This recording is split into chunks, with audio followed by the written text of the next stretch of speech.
QuickBooks Online 2021 credit card bank feed add data. Let's get into it with Intuit's QuickBooks Online 2021. Here we are in our QuickBooks Online bank feed test file. In prior presentations, we entered the information or set up our bank feeds for the credit card and then added the detail into what I would call bank feed limbo, which is going to be over here in the transactions tab. We now have the checking account to the left. We got the credit card to the right. We're now focusing in on the credit card data in bank feed limbo down below. And we're going to be adding this from limbo to the Graceland of the financial statements.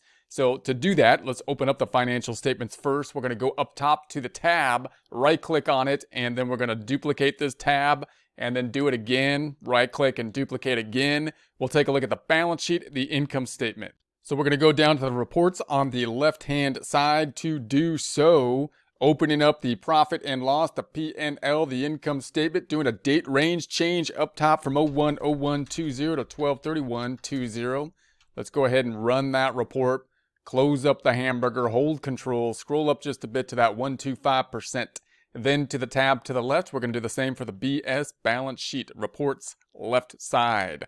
Opening up the BS balance sheet, scrolling up top and range changing it from 01/01/20 to 12/31/20. We're going to go ahead and run that report. Closing up the hamburger. We now have the account set up down below for the credit card account. So there's going to be our credit card account. It did pull over the beginning balance as we saw last time, but no other transactions have been going in from the bank feeds into our information here.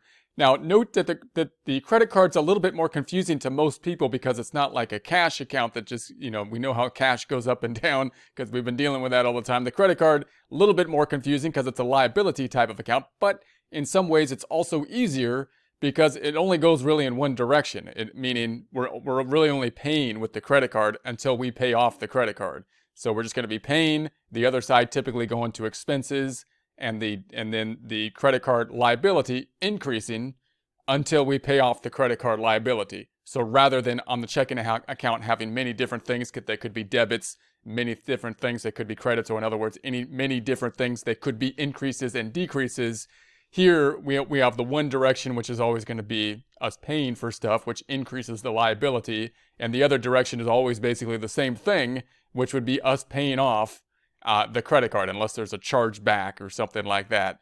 So that's what we have here. So now let's go back to the first tab. I'm going to do this a little bit more quickly because we've seen this happening on the other side of things with the checking account as we add things from bank feed limbo to our account. So we could sort it once again by date over here, sort it by description, sort it by amount as we so choose. As we do this more and more, we could set up the bank rules as we go. QuickBooks also giving us some kind of advice on the right-hand side. You can't really totally depend on these, really cannot totally depend on them when it's the first month.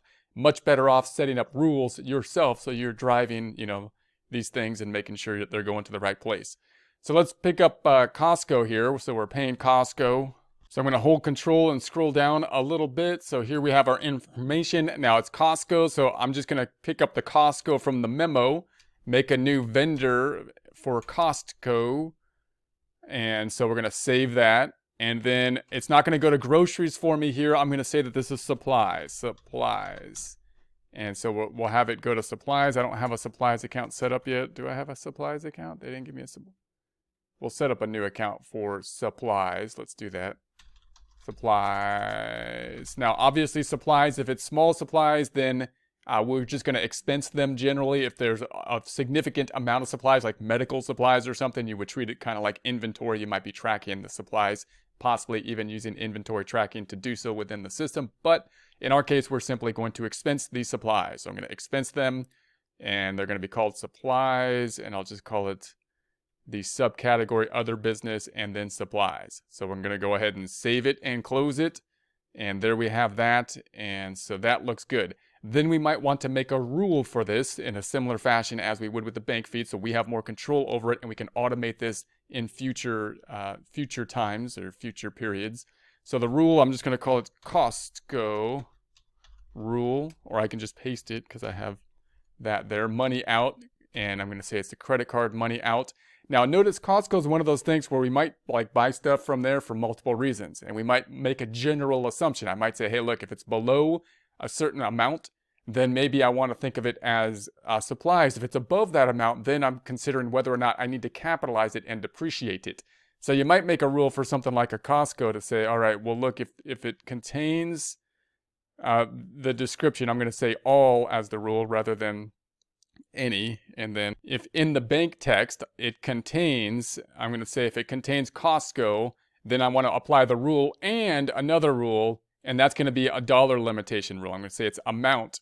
So the amount has to be less than, so it's less than, I'm going to say $500. So if the amount is $500 or less, and it's from Costco, it has Costco in it, then simply write it off to an expense. If it's greater than 500, don't apply the rule. Let me check it out. Maybe I apply a different rule for it, but I want to scrutinize the transaction a little bit further if the dollar amount is over the $500.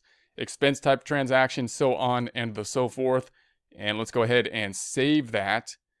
So there it is, and then let's go ahead and add this one. So I'm gonna confirm this one. Notice the rule has been applied down here to the other Costco items. Let's check it out then, see what happens. So let's go to our balance sheet.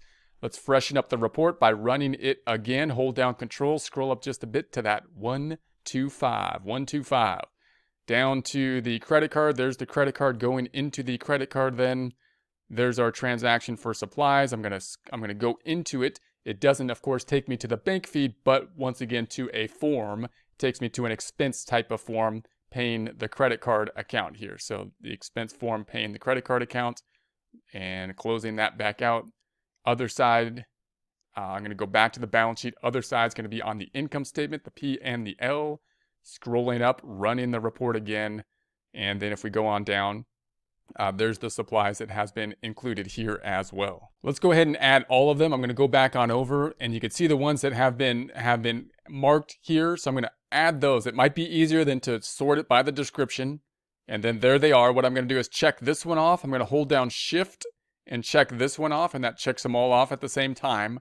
And then I'm going to confirm them all. Let's confirm then. Confirm. Roger that. Roger out. And then we're going to go back to the balance sheet and refresh it again, running it. And then now we should have all those in our credit card item here. Easy as that. Easy as that. We're going to go back on over, and then on the income statement side of things, the P and the L side, we then have the pool side, the PL pool. We have then the supplies now at the $6.99 AT1, all the Costco transactions then pulling over. Okay, so let's go back on over to our bank feeds. We also see we have these Molina transactions. We can do a similar kind of process here. And then we got these two up top, which is us paying off the credit card.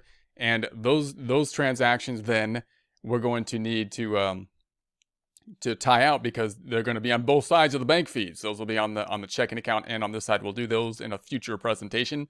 Let's add these items though.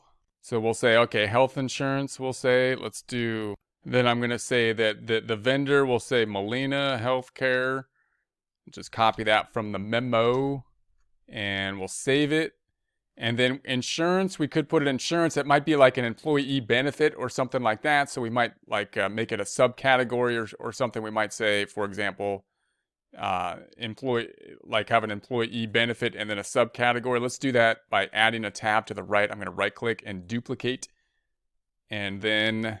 maybe I would then go down to the chart of accounts down here and say I would like employee benefits and then possibly health insurance as a subcategory. So let's check that out. Let's say new. I'm going to make an expense account. Let's make an expense account. Let's call it like other kind of expense, other expense. And I'm going to say this is employee benefits. And then we'll say save it. And then in that category, as a subcategory, I'm going to say new. And then this is going to be an expense too. And I'm going to say that this is going to be an other business expense. And I'll call this health insurance, possibly. And I'm just an idea to how we can use these sub accounts. I'll make it a sub account of then employee benefits, something like that, just to practice our sub accounts. So if I save it and close it, then we're going to go down and say, all right, now what does that do? That's what we're going to say. What does that do? And then answer, employee benefits sub-account health insurance. So now let's go back on over here, and we're going to go that this is going to be health insurance, not there, here, health insurance. There we have it. And then that looks good. Let's make a rule. Let's make a rule. I've had it up to here with your rules. This is going to be money out, credit card. And then I want this not in the description, but the bank text that contains Molina Healthcare. No numbers or anything over here. We don't need all that stuff. Just Molina Healthcare. Otherwise, it may not pick up the rule properly. So we're going to go ahead and save it. Let's save it and let's close it. And now the rule has been applied. Let's add them. Well, let's add just one first. I'll add the one. There's the one added. Let's go and then check it out. We're going to refresh the balance sheet. See if it does what we would expect it to do. This is what I expect. I expect the credit card to go up here. So did it do that? Yeah, there's that side. And then the other side, what I also expect to happen, these are my expectations. If we run this one, then the other side, we've got now this little drop down because we made it a sub account. Healthcare, there's the 199. It has fulfilled my expectations. So let's go back and add all of them then. First tab, I'm gonna add all of these Molina ones. Selecting the first one, hold in control, selecting the last one, they're all checked off when I do that. And then we can confirm. Roger out, all confirmed at one time. Mass confirmations. And then we're going to go back up top and run it. And then we can look at it again. Credit card now at the 2069. And all the Molinas have pulled in as has been expected. We knew that was going to happen. And then we're going to go back to the P&L. Check it out here too. And then go into the healthcare. And there they all pulled over properly too. So looks perfect. And then if we go back to the first tab, then we got these two left over. And if we go over to our checking account, you'll see that these are bank feed transaction, bank feed to bank feed. So they're coming into both sides on the bank feed, I think. Because here's an online transfer. Let's try to do it this way. And let me just double check that, if that is indeed the case. There's the 375. Here they are, the 390.11 and the 537.22. I think those are those two. So they're on both sides now. So now we got to think, well, how are we going to like tie those two out when they're both hitting the bank feeds? They're going to tie into each other in some way. So we'll take a look at those in future presentation.